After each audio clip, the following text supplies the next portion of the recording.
Today, we're checking out the all-new Surface NUC1, and this thing is a fascinating little device. Now, despite the Surface name, it's not actually made by Microsoft, it's from a company called X Plus. They've been putting out some cool mini PCs and laptops over the years, but this time they've gone ultra-compact with a 7-inch Windows 11 tablet. Before we dive into today's video, don't forget to hit that like button and subscribe if you haven't already, it really helps the channel grow.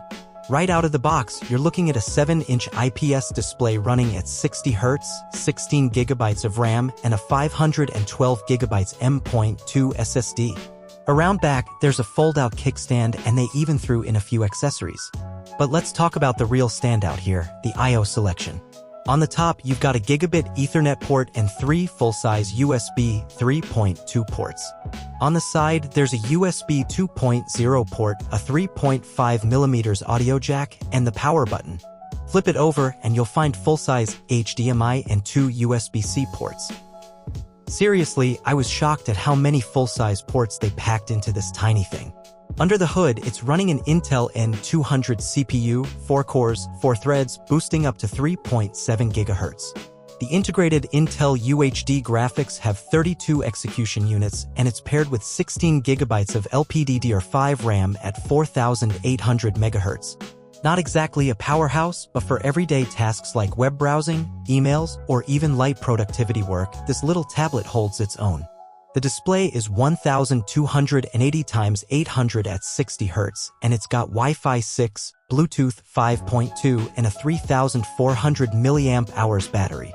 Oh, and it comes pre-installed with Windows 11, so you're good to go right out of the box. Now, let's talk performance.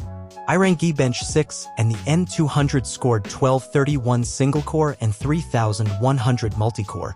For the GPU, 3DMark's Night Raid test gave us a score of 5,273. Again, not breaking records, but for a device this size, it's impressive. I even tested some light gaming, think indie titles and older games. Hades 2 ran at 800p on medium settings with mostly stable 60 FPS, and classics like Dirt 3 and Left 4 Dead 2 were totally playable. Not bad for a tablet, right? But here's where it gets really interesting, emulation. This little thing can handle GameCube, Wii, and even PS2 games without breaking a sweat. Using Dolphin for GameCube and Wii, I got smooth 60 FPS at 720p, and PCSX 2 ran PS2 games at 1.5x resolution without major hiccups. If you're into retro gaming, this could actually be a fun portable option. Now, the big question, who is this for?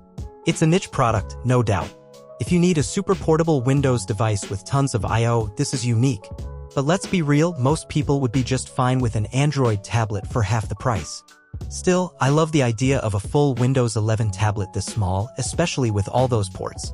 The fold-out keyboard accessory is a nice touch, but it doesn't attach to the tablet, it just sits on the desk.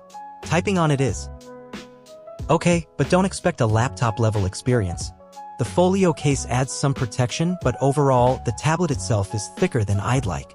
That kickstand is handy though, and it feels sturdy when propped up.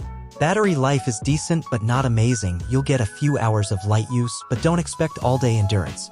And while the display is sharp enough for its size, I wish it was a bit brighter for outdoor use. Still, for tinkering, light work, or retro gaming, it's a fun little device. So, would I recommend it? If you're after an ultra-portable Windows tablet with crazy I/O options, maybe. But for most people, a cheaper Android tablet or a lightweight laptop makes more sense. That said, I'd love to hear your thoughts. Drop a comment below if you can think of a perfect use case for this. And hey, if you enjoyed this video, don't forget to like and subscribe for more tech deep dives. Thanks for watching, and I'll catch you in the next one.